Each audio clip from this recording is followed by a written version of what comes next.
அதிமுகவின் 7.5% இடஒதுக்கீட்டை திமுகவினர் சொந்தம் கொண்டாட முயற்சிப்பதாக சட்டப்பேரவையில் எடப்பாடி பழனிசாமி ஆவேசமாக கூறினார்.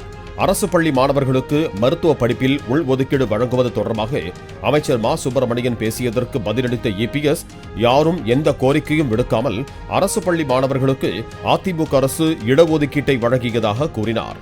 அதிமுக ஆட்சி காலத்தின் போது மாணவர்களுக்கு 7.5% இடஒதுக்கீடு வழங்க கோரி திமுகவினர் பேசியதற்கு ஏதாவது ஒரு ஆதாரத்தை காட்ட முடியுமா என்றும் இபிஎஸ் கேள்வி எழுப்பினார்.